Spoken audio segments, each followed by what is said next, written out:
Aqui no estúdio conosco o secretário estadual da Fazenda, Emílio Júnior. Seja bem-vindo. Boa tarde, secretário. Boa tarde, Ari. Boa tarde, Francis, Eliese, Cecília, a todos os telespectadores aqui do Agora do Jogo do Poder, né? Secretário, na semana passada, a Assembleia Legislativa aprovou uma nova operação de crédito para o governo do Estado. Recursos que serão investidos na expansão do metrô de Teresina. O presidente do PT e deputado estadual, Fábio Novo, fez um duro discurso criticando os votos da oposição que foram contrários a essa nova operação de crédito. Ele, inclusive, comparou o metrô ao sistema de transporte público. Então, olha, aqui a oposição reclama de recursos para ampliar o metrô, mas não fala nada sobre caótico sistema de transporte aqui da capital. E aí voltou às redes sociais aquela velha discussão. Qual é? O governo tem capacidade de pegar novos empréstimos? O governo deve pegar novos empréstimos? O governo está se endividando? Nós convidamos o secretário exatamente para dirimir essas dúvidas.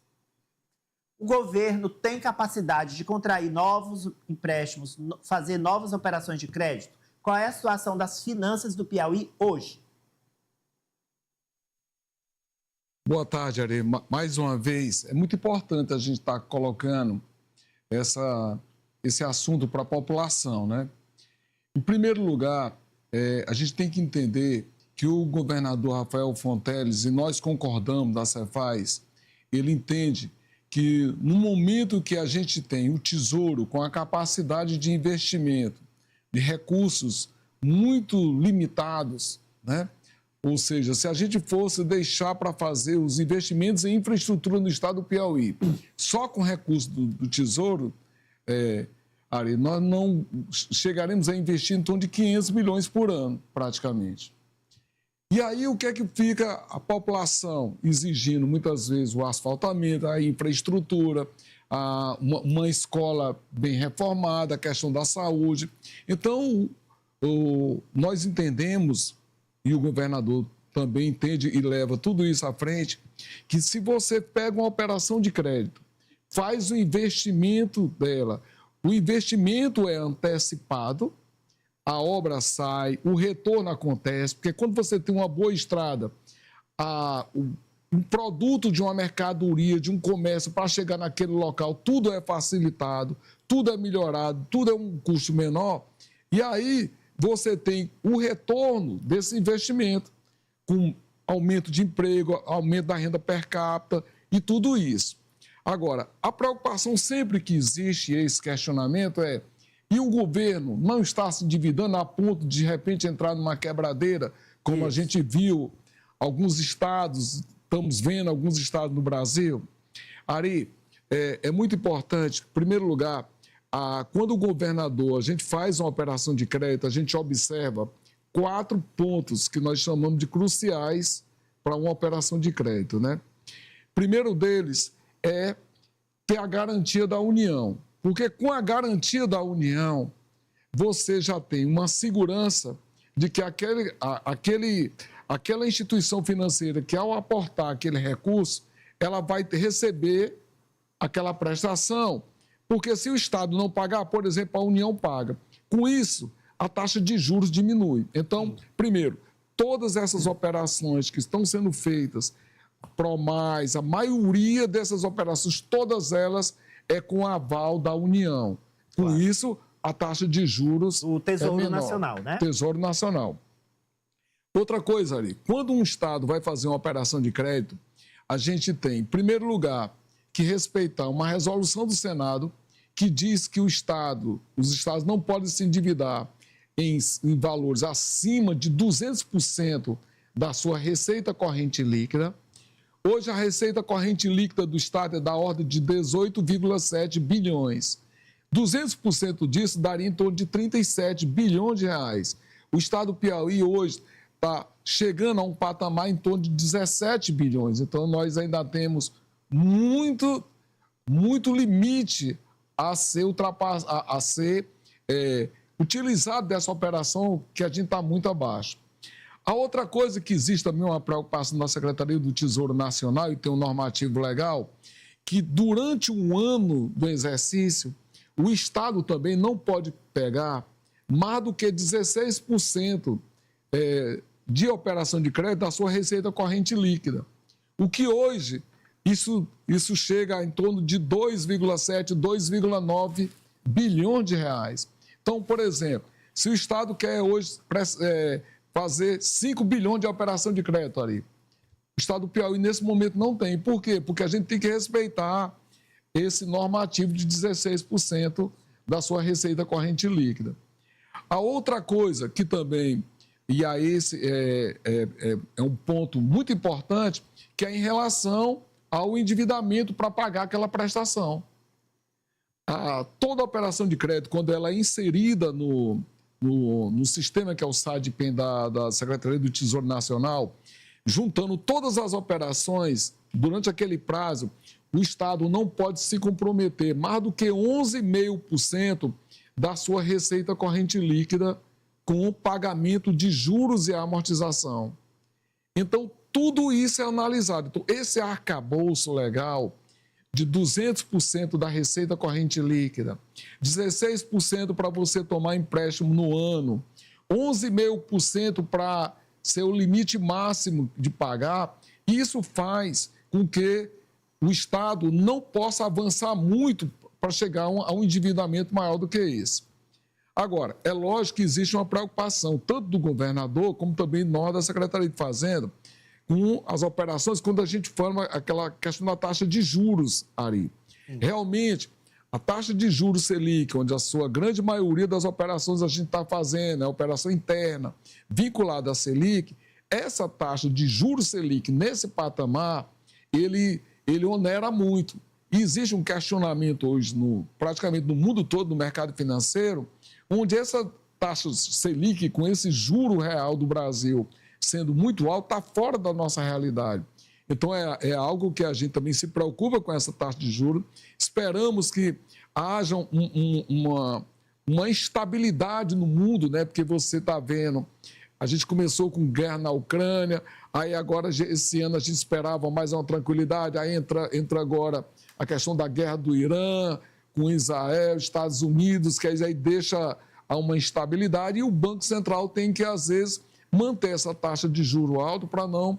Então, o que eu quero falar para você é que essa mesma preocupação que o consumidor tem, que o deputado também tem, todos nós temos da área econômica, mas a gente tenta trabalhar nesse patamar de ter garantia da União e respeitar esses indicadores. Franz Teixeira.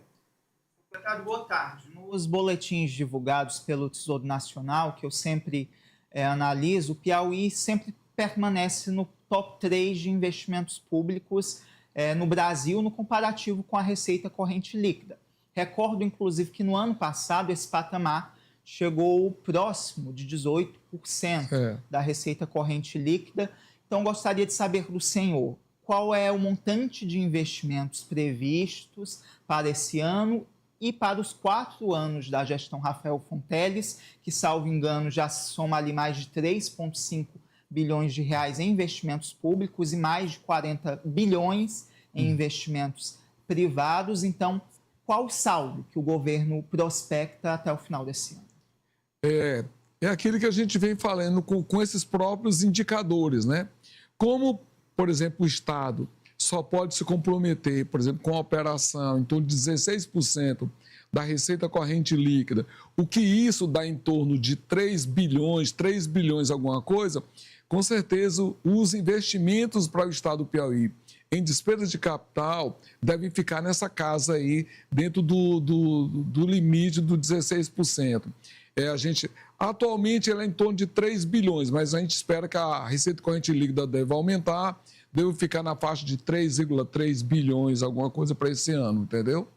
Quais são as áreas que vêm sendo mais contempladas? Olha, é o que a gente já vem observando aí, né? Por exemplo, vem a infraestrutura do porto, né? Para colocar todo o porto para funcionar. Inclusive, a gente tem aí as previsões para ainda para esse mês de junho, próximo mês, a gente vê algum embarque já, aquela questão do nosso porto está em andamento. Aí você tem essas rodovias, porque, na verdade, uma das coisas que mais faz com que o estado do Piauí possa se tornar acessível. O primeiro ponto são as rodovias que a gente tem. Hoje, praticamente, o estado do Piauí é o primeiro do Nordeste, né? Então, isso faz com que as ligações entre os municípios, quem faz também que chega do estado e vai para outro e vai para as nossas empresas, possam ter o barateamento dos custos. Então, o governador trabalha muito essa questão da infraestrutura, das rodovias, a questão da mobilidade urbana também, dentro dos municípios, né, que a gente possa ter também a mobilidade, asfaltamento, calçamento também dentro desses municípios. E aí você tem a infraestrutura que vão sendo executados na área da segurança pública, tanto daquilo que vem, os carros, manutenção, né, tem a contratação de pessoal, né, para montar a melhoria dessa infraestrutura da segurança pública. A mesma coisa a gente vê na área da saúde, os hospitais sendo melhorados, a questão das OS, priorizando o atendimento de melhor qualidade também, equipamento de tecnologia, né? Então, tudo isso, aí você vai para a questão da educação, né? As escolas de tempo integral, aumentando o tempo do aluno lá na escola, os investimentos em tecnologia. Aí você também, por ser integral, aumenta custo com a alimentação, né? Com esse aluno lá. Então, você tem uma infraestrutura que, inclusive, a gente vê ela em todos os setores no Estado, né? A gente vê que o governador tem viajado agora direto fazendo inaugurações e não para, né? Porque... E com isso a gente tem também a melhoria da qualidade da população, né? Porque o IDH do Piauí tem melhorado muito, que é o principal, que é a qualidade, o aumento da perspectiva de vida, né? Que é isso que o poder público tem que ajudar nisso aí, a gente viver bem. Secretário, né? E o dinheiro da nota piauiense? Quando você faz uma compra, a pessoa pergunta, quer colocar o CPF na nota? E aí você diz, quero, aí coloca o CPF. E o governo do estado, a Cefaz, lançou um programa que você... consegue reaver parte desse imposto pago, né? Parte desse dinheiro que você pagou volta para você. É o programa da nota piauiense. E agora o governo está distribuindo, né, uma quantia aí, são dezenas de milhares de piauienses que têm direito a acessar esses valores. Fala para a gente que dinheiro é esse, que dinheiro é sempre bom. Muito bom, senhor Claudio. Eu aproveito justamente para falar da nota piauiense, né? Em primeiro lugar, a gente tem que falar, nós temos na Secretaria de Fazenda um programa de educação fiscal, que é justamente para incentivar a cada cidadão, ao aluno, a importância de você pedir a nota fiscal, né? Porque com a nota fiscal, você tem a segurança do imposto.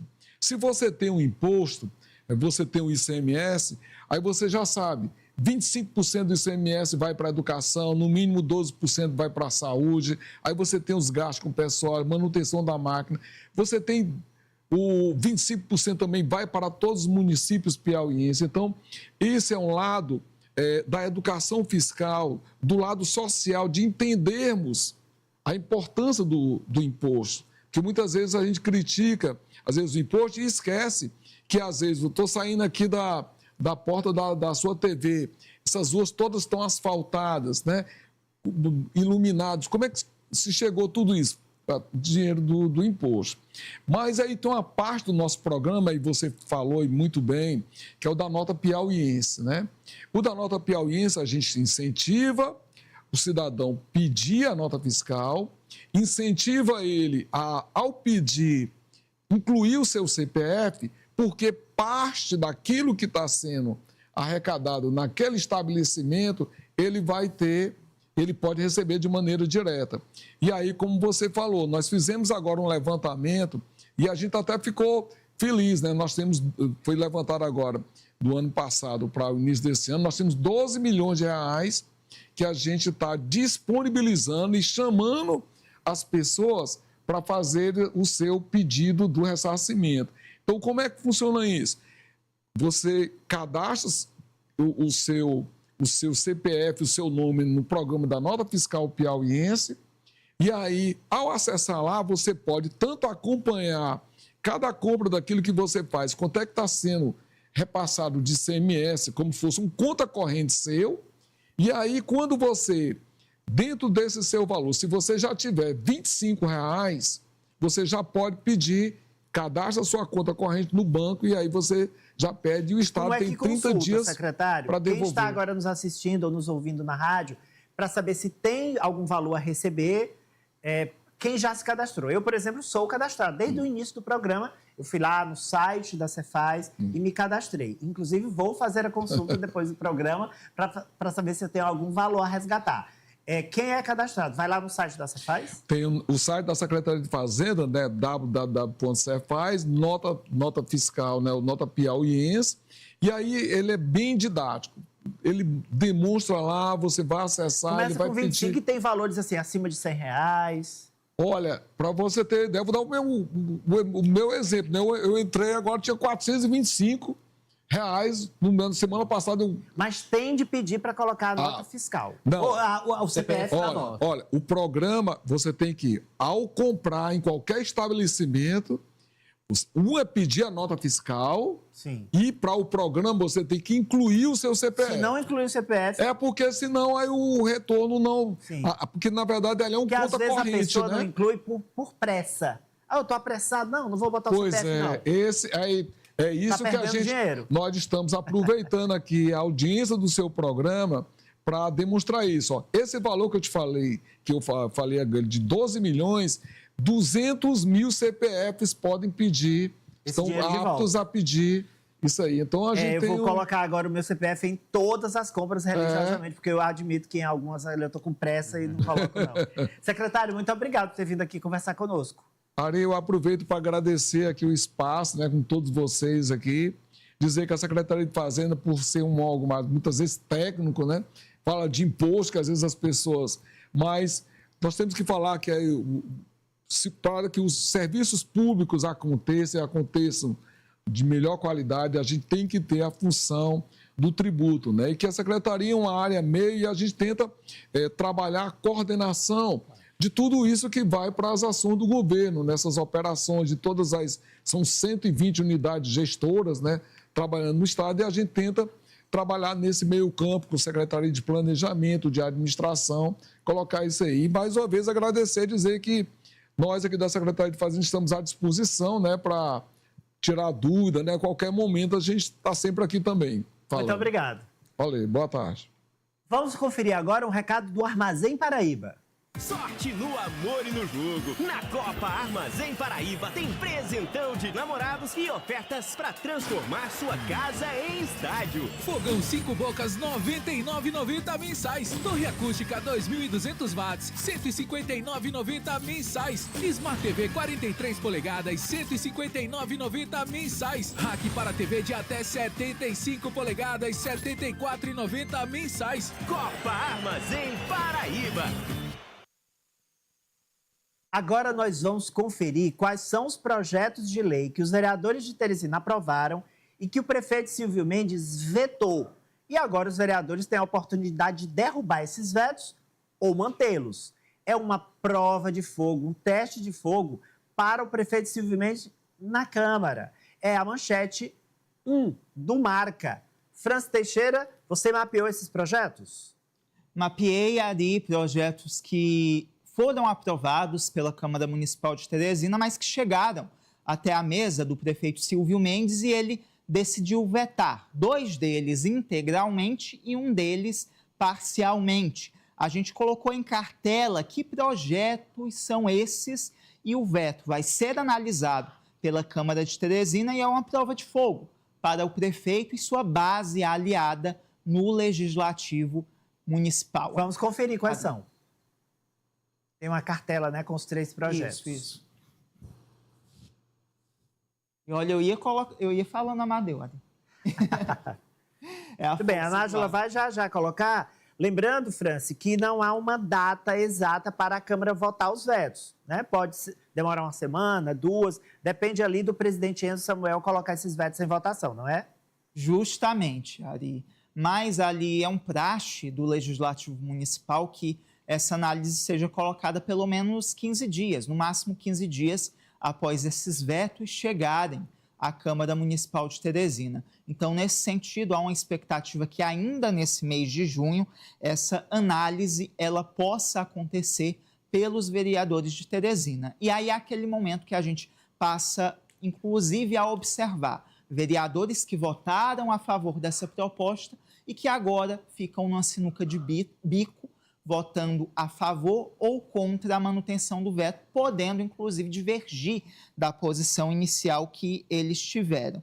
Mas Estão na tela aí, ó. Já está na tela agora. Então, o primeiro projeto é o de educação inclusiva, que cria o Sistema Municipal de Educação Inclusiva. O motivo desse veto são trechos considerados inconstitucionais por vício de iniciativa e violação de autonomia dos entes federativos.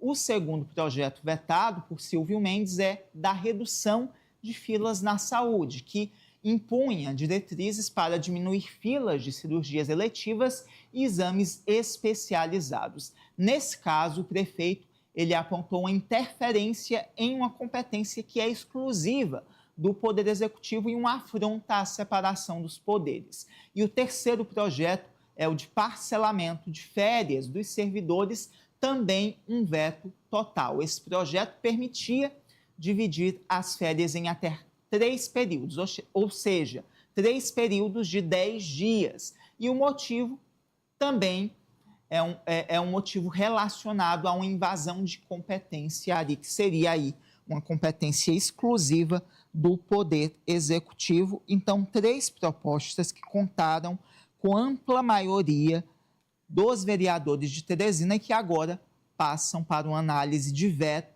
no Legislativo. Eliezer, você que é repórter setorista, que cobre a Câmara, qual é hoje o clima na Câmara? É para derrubar os vetos de Silvio Mendes ou ele está forte o suficiente para não temer isso?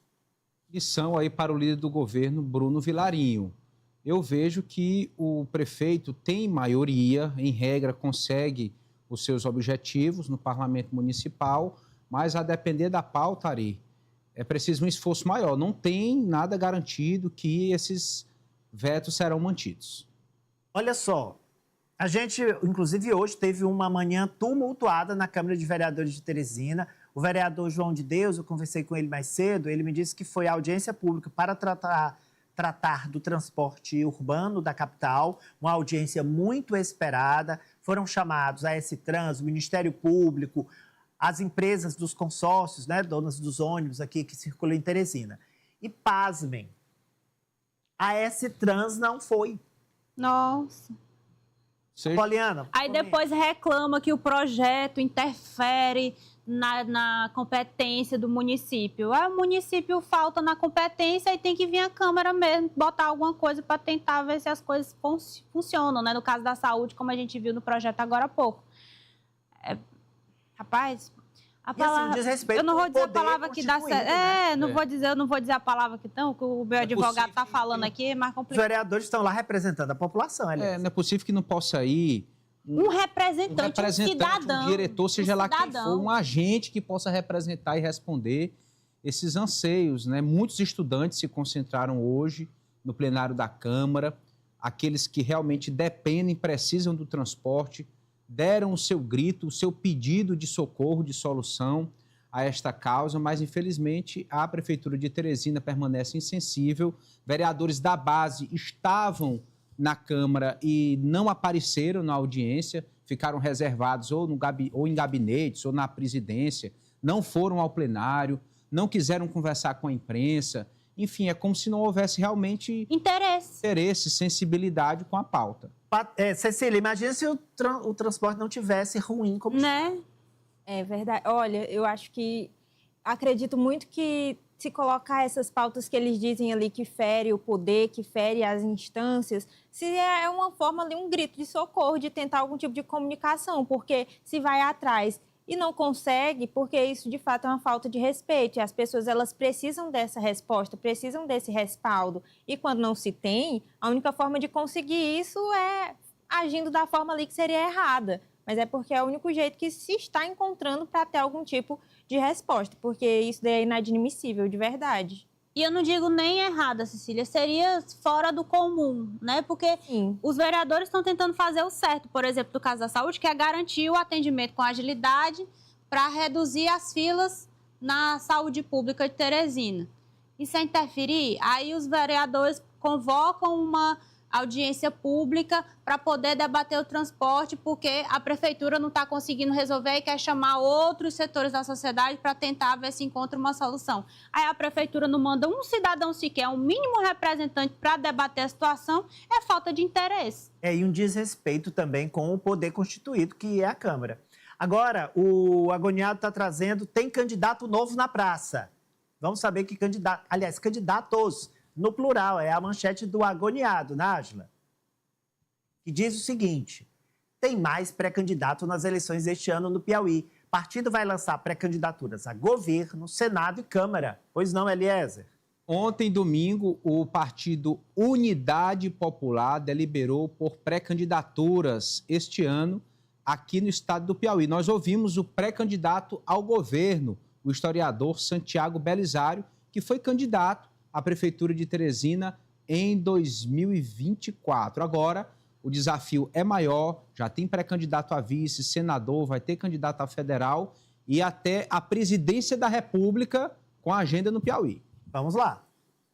Nós somos um partido, né, que não temos tempo na propaganda eleitoral gratuita, nem na TV, nem no rádio, não recebemos fundo partidário, né, então é uma luta eleitoral extremamente desigual, extremamente difícil, mas que a gente não poderia deixar o piauiense sem um programa que de fato apresente as alternativas para mudar profundamente a realidade que nós temos enfrentado aqui no nosso estado. A gente já lançou a nossa candidatura ao Senado, né, o camarada presidente do nosso partido aqui no estado do Piauí, Pedro Laurentino, também já lançamos a nossa vice, né, da nossa chapa ao governo, a trabalhadora, né, Thaís Dias, também já foi estudante da Universidade Federal, é coordenadora do Movimento de Mulheres do Agabenat e já vamos também lançar nossas duas candidaturas à Câmara de Deputados Federais, né, nossos dois candidatos a deputados federais aqui no nosso estado.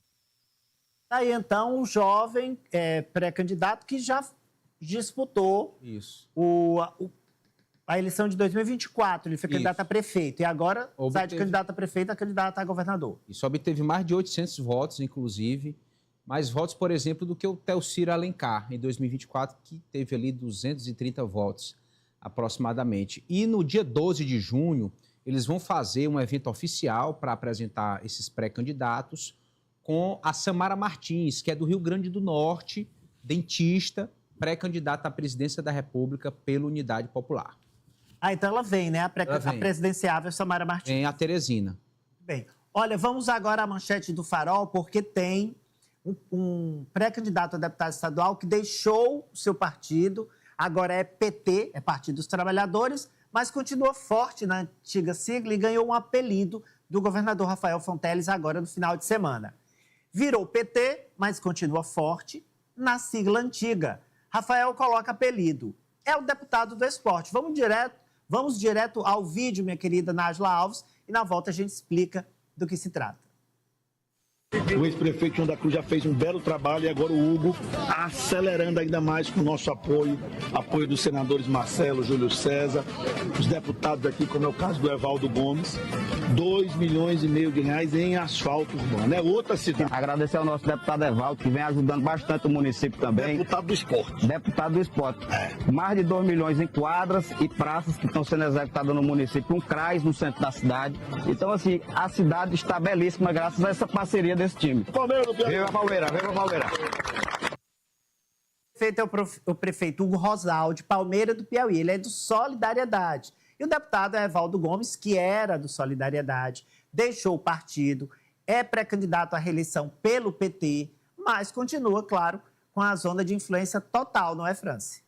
Sem dúvidas, Ari. O deputado Evaldo Gomes, ele tem aquela figura de dirigente partidário. Então, mesmo ele saindo da legenda, ele mantém esse comando. E assim aconteceu, por exemplo, quando deixou o PTC e migrou para o Solidariedade, o PTC, à época, continuou ali tendo uma influência do deputado Evaldo Gomes. Então, além de parlamentar, de desenvolver essas atividades, ele é um dos poucos políticos do Piauí que também tem aquela figura de dirigente partidário.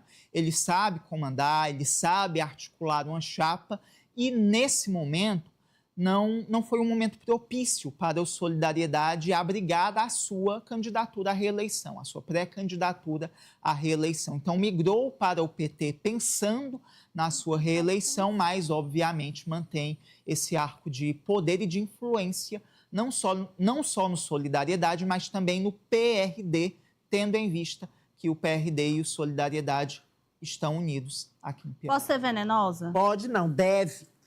Articulador sabe montar uma chapa, mas teve que ir pro PT porque não conseguiu montar a Solidariedade. Um querer do governador, eu acho. O Rafael não deixou ninguém montar. O PSB, por exemplo, o Republicanos brigou e conseguiu montar. O Federal. Mas o Republicanos hoje é considerado no Karnak uma chapa rebelde. Talvez não tenha o mesmo suporte que tem as pessoas do PSB, do Solidariedade. Você não concorda, não? Concordo, o PSB Nacional chegou a vir procurar o deputado João Campos pressionou. Ele esteve reunido com o Tabata Amaral, lembro muito bem disso. Ele tem esse perfil de estrategista, mas eu acho que ir contra essa vontade do governador não é uma posição muito eu acho, Apoliana, que é o seguinte, eu concordo com você, porque eu acho que é um preço a se pagar quando você vai contra o Rafael. Não, eu só estou dizendo que é uma contradição em si. Articulador é forte, sabe montar uma chapa para cadeira. O Evaldo atendeu o pedido do governador, o Washington Bonfim atendeu o pedido do governador, o Evandro Ide e o Enzo Samuel do PDT também do governador. Então, todos esses partidos disseram, governador, ok. Já o deputado federal Jardim Alencar disse, de jeito nenhum, e comprou a briga. E montou a chapa. Mas há um preço a ser pago por isso. Né? Aí cada um faz o peso e medida, saber até onde o calo aperta. E por falar em chapa, o Francis disse que tem uma que está sofrendo com desistências. Aliás, o Francis não disse nada. A manchete é do Marca. Marca 2, 3. Vamos lá, Nájila. Agora não. A Nájila vai botar correta, ela sabe tudo, essa moça. Progressistas acumula perda de 8 deputados. 8 deputados e suplentes. Juntos, eles somaram quase 300 mil votos nas eleições de 2022. França, que sangria é essa? Olha, situação complicada, Ari. Claro que o Progressistas, que forma a federação com a União Brasil, possui apostas para a eleição desse ano na Assembleia Legislativa do Piauí.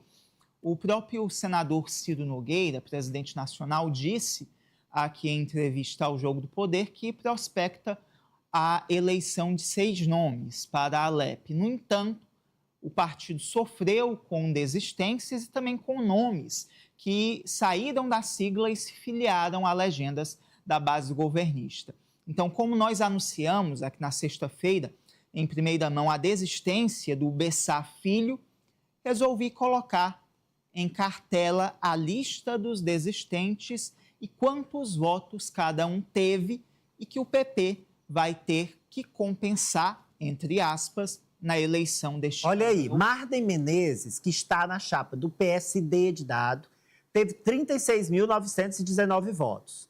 Bárbara do Firmino, cujo marido, o advogado Breno Macedo, é pré-candidato pelo Partido Verde, ela teve 35.276 votos. Doutor Tales, que está no PT, teve 57.761. Aldo Gil, que desistiu de disputar, 29.600. Wilson Brandão, que está apoiando o presidente da Assembleia Legislativa, Severo Eulário, do MDB, teve 50.421.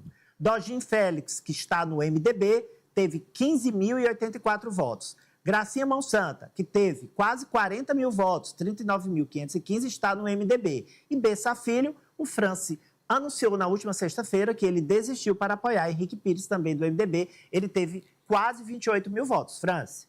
E no total, Ari, 292.261 votos. É voto demais, Ari. Para a gente não falar aqui um palavrão, é um montante. Voto para Dedéu, a gente diz assim, voto para Dedéu. Um voto, Franci. Franci, não, Eliese, diante dessa perca que o Franci trouxe, dessa perda que o Franci trouxe, a meta do Progressistas de eleger 5 ou 6 estaduais fica comprometida? Muito, muito, porque com o máximo de esforço e na melhor das hipóteses, o partido vai apenas recuperar esse saldo perdido, o que eu particularmente acho muito difícil. Nós estamos falando de nomes tradicionais, testados, que sabem fazer política, que saíram da oposição e, em regra, migraram para a base do governo. E destacar que o prejuízo não é só para a eleição proporcional, não é só para a eleição de deputado estadual. Prejudica dobradinhas para federal, prejudica votos nas eleições majoritárias para Senado, governo, que muitas vezes estão ali linkadas diretamente com os candidatos a deputado estadual. Na eleição em si, os deputados estaduais, os candidatos mobilizam muito, carregam o povo, literalmente. Então, se você não conta com esse time, realmente é uma lacuna muito grande que se abre. Olha, a construtora Boa Vista apresenta ao mercado um empreendimento que realmente chama a atenção. É o BV Tower, um projeto de salas comerciais que reúne conforto, funcionalidade e sofisticação. Ele é pensado para empresas que valorizam posicionamento e estrutura, com diferenciais como acesso com reconhecimento facial, condomínio com gestão profissional. O BV Tower entrega uma experiência moderna e eficiente no dia a dia. A localização estratégica, bem pertinho da Avenida Nossa Senhora de Fátima. Um novo endereço para grandes negócios, com a qualidade de quem é referência no mercado. BV Tower, elegância em cada detalhe, mais um empreendimento da construtora Boa Vista. Em uma das áreas mais valorizadas da Zona Leste, a construtora Boa Vista apresenta um novo marco para o mercado corporativo. BV Tower, um projeto à altura dos grandes propósitos. Arquitetura moderna e imponente, que traduz inovação e visão de futuro. Tudo isso com elegância e alto padrão, que faz do ambiente corporativo um lugar de excelência. Conheça o BV Tower, um endereço à altura de grandes marcas. Vamos agora à manchete de Pamela Maranhão.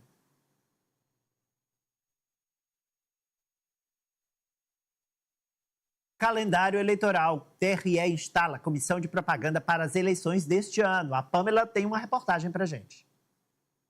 O Tribunal Regional Eleitoral do Piauí realizou solenidade de instalação da Comissão de Propaganda para as eleições 2026. Entre os nomes que compõem a comissão está a desembargadora Lucicleide Pereira, o juiz federal Rodrigo Pinheiro e a jurista Alderi Martins, além de 3 procuradores regionais auxiliares de propaganda. O objetivo da comissão é combater tudo de ilícito que houver no período pré-campanha. A lei eleitoral determina que as propagandas eleitorais, desde janeiro deste ano, 1º de janeiro deste ano, devem ser registradas com 5 dias de antecedência à sua divulgação aqui na Justiça Eleitoral, observando critérios técnicos, né? Então, nós já tivemos casos em que pesquisas eleitorais não foram divulgadas sem a observância desses requisitos e o tribunal combinou a multa mínima, que é de R$52 mil, né? Além de determinar, obviamente, a vedação de sua divulgação. Fazer com que o processo seja completamente legítimo e realizado dentro do período eleitoral também foi algo reforçado pela comissão do TRE Piauí. Esse processo eleitoral ele deve se dar dentro das regras do jogo, né? Como já dizia Bob. E nesse contexto que surge a comissão no sentido de assegurar que esse processo eleitoral seja legítimo, seja realizado dentro das eleições, dentro das regras estabelecidas para as eleições de 2026. Entre as principais preocupações para este pleito estão temas como inteligência artificial e fake news. A partir de agora é que nós vamos realmente ver o que já tem, o que a comissão vai atuar, no que a comissão vai atuar, no que a comissão não vai atuar, porque pode ter processos que já estejam tramitando no tribunal e que a gente não possa mais ingressar neles. Mas o que tiver, com certeza, serão distribuídos para a comissão de propaganda. A solenidade no TRE marcou o início oficial das comissões eleitorais. Bem, boa sorte aos juízes da nossa Justiça Eleitoral. Agora eu quero ver a Poliana se animar, porque a gente tem Show dos Poderosos e ela vai votar quem está dançando melhor na base, tá? É a manchete do Farolito.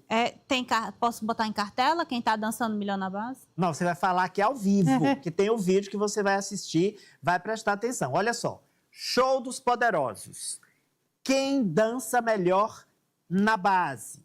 Nós vamos mostrar agora um vídeo, eu peço que os jogadores, e claro, os telespectadores em casa também prestem atenção. E quem estiver ouvindo no rádio, a gente vai descrever, tá? O vídeo mostra os pré-candidatos ao Senado. Júlio César, do PSD, e Marcelo Castro, do MDB, caindo no forró, em um evento promovido pelo vereador Eduardo Dragalana, no Planalto Uruguai. Ontem, no domingo, Eduardo Dragalana, que é pré-candidato a deputado estadual na chapa do PSD, e apoia ambos, né? Apoia o Júlio, claro, é muito ligado a ele e ao Marcelo. Então, a Poliana vai ser a primeira a votar. Pode colocar o vídeo, ele só tem 10 segundos. Então, tem que prestar bastante atenção aí na dança do Júlio e do Marcelo.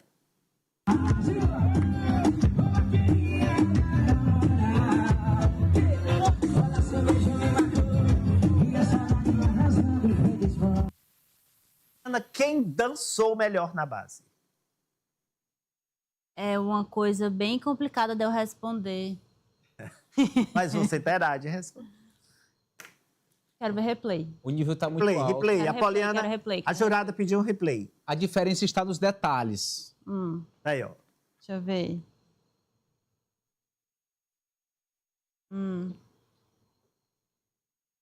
Socorro. Você vai ter de votar, não adianta. Cara, eu vou... Essa você não escapa. Eu vou votar no Marcelo Castro, porque pelo menos ele não ficou olhando pro chão, assim, pra saber, pra não pisar no pé da moça. Marcelo Castro, França Teixeira. Olha, eu não gostei de nenhum dos dois. Meu Deus. Tem isso também. Meu Deus. Mas o Marcelo Castro, ele teve ali uma malemolência melhor, mas... Enfim, o que é que não faz uma pré-campanha eleitoral, né? Malemolência é o mesmo molejo, é? O mesmo molejo. Então tá, Marcelo, 2-0 para o Marcelo. Eliezer. Eu concordo, eu percebi ali mais coordenação, mais firmeza nos passos, mais jeito. O senador Marcelo, eu acho que tá treinando mais. Só tá dando Marcelo, 3-0 Marcelo. Quem sabe o voto para o Júlio, forrozeiro Júlio, não venha da Cecília Brandão. Pois não, Cecília? Não vem, Ari, porque o senador Marcelo Castro estava dançando feliz. E eu pego o argumento aqui da Poliana, de que o Júlio César estava olhando para o chão. Ele não estava nem olhando para o chão, ele estava olhando para o lado, vendo como é que o Marcelo estava se saindo para tentar ver se ele desenrolava também, mas não colou. Gente, 4-0 Marcelo. Olha, eu vou ficar do lado do deputado Júlio, porque ele é dos meus. Não sabe dançar. Né? Então, vou ficar em solidariedade. Vai ser 4-1. Eu vou votar no deputado federal. Voto de apoio. Voto de apoio. Um voto de solidariedade e de apoio. Eu acabei de receber aqui uma informação. Dizer que esse projeto do deputado futuro, não, ou melhor, pré-candidato a deputado estadual Dragalana, ele é expansivo, ele deve acontecer em outros bairros da cidade. Então, pode vir mais dança por aí. Muito bem, esperamos que sim. O próximo tem que ser o Georgiano Neto dançando forró. Olha só, eu acabei de receber aqui uma informação do secretário estadual de Meio Ambiente, o Felipe Araújo, tá? A Nájula vai colocar aí na tela uma boa notícia para o turismo aqui no Piauí. Ele acaba de autorizar, ele está do lado do deputado estadual Hélio Rodrigues, do Partido dos Trabalhadores. Esse dinheiro é de emenda do Hélio e ele autorizou. E a Lagoa do Cajueiro, em Joaquim Pires, vai ser completamente reurbanizada, com passeio, quiosques, iluminação especial de LED, ciclofaixas. Isso é bom para o turismo e gera emprego e renda também para os moradores de Joaquim Pires. Então, recursos do governo do estado, quer dizer, recursos de emenda do deputado Hélio Rodrigues, que foram liberados agora. Franci, a gente dá tempo de uma última manchete, que é a sua da vereadora, que a justiça mandou assumir, o vereador morreu e não tinha nenhum suplente na cidade. Não é sua, é do Marca. Vamos a ela, então. Justiça do Piauí decide sobre vaga de vereador que morreu e não tinha nenhum suplente na cidade. O caso serve de jurisprudência para todo o Brasil. Explica para a gente qual é a cidade, Franci. Olha, Ari, na cidade de Belém do Piauí, o que acontece no município? O vereador Geu Francis, que era filiado ao MDB e foi o segundo mais votado no município, ele faleceu em setembro do ano passado em um acidente de moto nas proximidades do município. Então, desde então, se tem uma discussão que serve, inclusive, de jurisprudência em âmbito nacional, porque o MDB elegeu todos os nomes que lançou para a Câmara Municipal de Belém do Piauí. Foram só 10 candidatos a vereador na eleição do município, 9 foram eleitos e ficou apenas uma suplente diplomada, que no caso é filiada a outro partido, ao PSD de Dado. Então, diante desse imbróglio, Ari, a Justiça definiu sobre a vacância desse cargo. A gente separou em cartela o que foi definido nesse processo. Pois não, olha aí, Franci. A Câmara de Belém deve empossar a pré-candidata, a candidata e suplente Marta Doralice Leal. A vaga está aberta desde a morte de Geu Francis, como eu sinalizei, e o TJ Piauí considerou a inexistência de suplentes do MDB aptos a assumirem o cargo. A Marta Doralice é apontada como a única suplente diplomada na cidade. A decisão é do desembargador Sebastião Ribeiro Martins. O processo continua em tramitação e poderá passar por novas análises. Mas aí não tem para onde correr, né? Só tem ela como suplente diplomada. Então, a vaga... Mesmo tendo mudado de partido. Claro, então tá aí a vereadora Marta Doralice. A gente tem tão poucas mulheres na política exercendo mandatos, e quando tem uma para assumir, ainda tem esse quiprocó todo, tem de assumir sim. Parabéns à decisão do Tribunal de Justiça. Olha, eu sei que a Apoliana tem uma vasta programação para comemorar o Dia da Imprensa, então terei de liberá-la. Muito obrigado por participar do Jogo do Poder, Apoliana. Até amanhã, querido. A gente faz um breve intervalo.